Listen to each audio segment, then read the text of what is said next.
Hello everyone, आज हम बात करेंगे कर्नाटक हाई कोर्ट के डिसीजन की ऑन हिजाब कंट्रोवर्सी। जो ये हिजाब कंट्रोवर्सी का केस था, ये इनिशियली सिंगल जज बेंच को रेफ़र किया गया था एंड उसके बाद ये रेफ़र किया गया 3 जज बेंच को एंड उन्होंने ये डिसाइड किया है हिजाब कंट्रोवर्सी पर। एंड 15 मार्च 2022 को डिसीजन आया है कर्नाटक हाई कोर्ट का ऑन हिजाब कंट्रोवर्सी। इसके अंदर जो जो क्वेश्चंस अराइज हुए थे वो क्या क्या थे। फर्स्ट क्वेश्चन कि क्या हिजाब पहनना एक रिलीजियस प्रैक्टिस है और वो भी एसेंशियल रिलीजियस प्रैक्टिस है जो कि प्रोटेक्ट की गई है under article 25 of Indian constitution. Second question था कि कर्नाटका की गवर्नमेंट ने ऑर्डर इशू किया था ऑन 5 फरवरी 2022 को, तो क्या वो आर्बिट्रेरी है या नहीं है, ये क्वेश्चन था।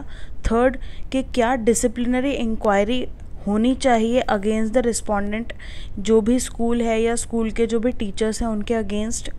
और फोर्थ क्वेश्चन था कि क्या स्कूल की यूनिफॉर्म को प्रिस्क्राइब करना लीगल है, क्या वो लीगली परमिसिबल है, स्कूल्स जो हैं वो यूनिफॉर्म प्रिस्क्राइब कर सकते हैं। ये कुछ क्वेश्चंस थे जो इस केस के अंदर उठे थे। इस केस के अंदर ही हाई कोर्ट ने इन्हीं सारे क्वेश्चंस के जवाब दिए हैं। हाई कोर्ट ने कहा कि उनको इस्लामिक टेक्स्ट में हिजाब पहनने के बारे में कुछ नहीं मिला, कुछ भी ऐसा इस्लामिक टेक्स्ट नहीं बताता कि हिजाब पहनना एक रिलीजियस प्रैक्टिस है उनकी, और वो भी एसेंशियल रिलीजियस प्रैक्टिस है। तो इसका मतलब ये है, हाई कोर्ट ने ये माना कि हिजाब पहनना अंडर आर्टिकल 25 प्रोटेक्टेड नहीं है। हाई कोर्ट ने जो इस्लामिक टेक्स्ट को रेफ़र किया था, उस टेक्स्ट के अकॉर्डिंगली हाई कोर्ट ने ये इंटरप्रेट किया कि इस्लामिक टेक्स्ट है उसके अंदर क्या गिवन है कि इस्लामिक टेक्स्ट के अंदर हिजाब को पहनने के लिए कोई भी ऑब्लिगेशन क्रिएट नहीं की गई है। वो सिर्फ एक रिकमेंडेटरी इन नेचर है कि अगर आप हिजाब पहनना चाहते हैं तो आप पहन सकते हैं, अदरवाइज़ आपके ऊपर कोई पेनल्टी नहीं है अगर आप हिजाब नहीं पहनते हैं तो इसी पर बेस्ड हाई कोर्ट ने ये डिसाइड किया कि हिजाब पहनना प्रोटेक्टेड नहीं है अंडर आर्टिकल 25। हाई कोर्ट ने कहा कि स्कूल के लिए यूनिफॉर्म प्रिस्क्राइब करना भी ये उनका लीगल राइट है एंड जो स्कूल है वो लीगली परमिसिबल है कि वो यूनिफॉर्म प्रिस्क्राइब कर सकें। थर्ड पॉइंट, हाई कोर्ट ने कहा कि जो गवर्नमेंट ऑर्डर 5 फरवरी को कर्नाटका की गवर्नमेंट ने इशू किया था वो करेक्ट है एंड वैलिड है। फोर्थ पॉइंट ये कहा था कोर्ट ने कि कोई भी डिसिप्लिनरी इंक्वायरी करने की ज़रूरत नहीं है अगेंस्ट द स्कूल्स या फिर उनके टीचर्स के अगेंस्ट। अब इस जो जजमेंट है इसको और भी हम किसके साथ देख सकते हैं, इंदिरा गांधी वर्सेस राज नारायण के केस के साथ। इस केस के अंदर सुप्रीम कोर्ट ने डिफ़ाइन करा था सेक्युलरिज्म को। इंडियन सेक्युलरिज्म फर्स्ट टाइम इस केस के अंदर डिसाइड किया गया था। इवन बिफोर, जब तक सेक्युलरिज्म प्रियम्बल के अंदर इंक्लूड भी नहीं किया गया था, बट इस केस के अंदर सेक्युलरिज्म की इम्पोर्टेंस को बताया गया था, इन सेक्युलरिज्म को डिफ़ाइन किया गया था। तो इसी केस के अंदर बताया था कि कोई एक पर्सन अपनी पूरी लाइफ के अंदर बहुत सारी ऐसी एक्टिविटीज़ करता है, बहुत सारे उसके ऐसे एस्पेक्ट्स होते हैं जिसके अंदर वो अपने रिलीजन को देखता है, अपने रिलीजन को डिफ़ाइन करता है कि वो कौन से रिलीजन को बिलोंग करता है। तो उसके रिलीजन से इतने सारे एस्पेक्ट्स जुड़े हुए होते हैं, तो वो सारे एस्पेक्ट्स प्रोटेक्टेड नहीं होते अंडर आर्टिकल 25। उनमें से, उन सारे एस्पेक्ट्स में से कुछ इम्पॉर्टेंट जो एसेंशियल प्रैक्टिसेस हैं, सिर्फ वही प्रोटेक्टेड होती हैं अंडर आर्टिकल 25।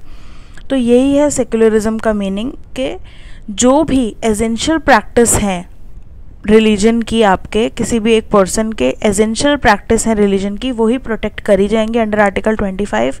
एंड जो अदर प्रैक्टिसेस हैं जो डेली लाइफ में होती हैं वो प्रोटेक्ट नहीं की जाएंगी।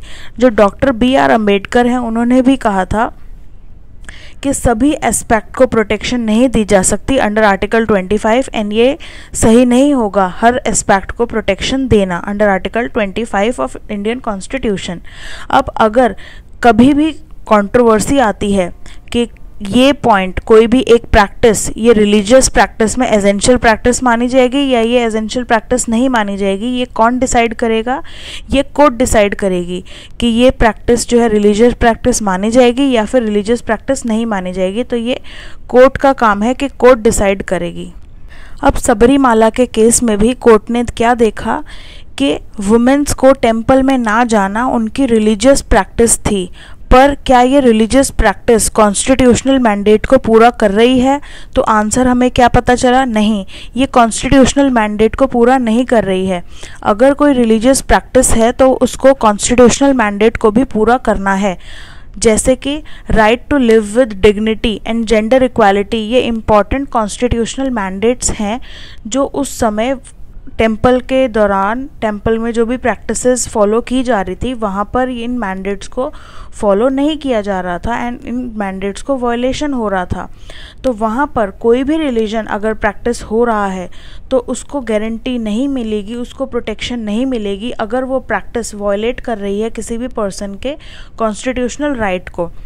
अब जो ये कर्नाटका हाई कोर्ट का डिसीजन है, इस केस के अंदर कर्नाटका हाई कोर्ट ने क्या डिसाइड किया कि जो हिजाब को पहनना है वो आप स्कूल के बाहर कहीं भी पहन सकते हैं, बट स्कूल प्रीमाइसेस के अंदर आप नहीं पहन सकते।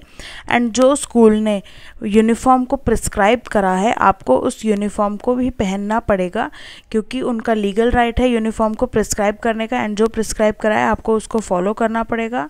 एंड जो भी आपने रिलीजियस प्रैक्टिस परफॉर्म करनी है वो आप अपने घर पर या आप कहीं भी इंडिविजुअली आप कहीं जाते हैं तो वहाँ पर फॉलो कर सकते हैं। ये जो कर्नाटका हाई कोर्ट का डिसीजन है इसके अगेंस्ट अपील भी फाइल हो गई है सुप्रीम कोर्ट के अंदर। अब ये देखेंगे कि सुप्रीम कोर्ट का क्या डिसीजन आता है इस कंट्रोवर्सी पर।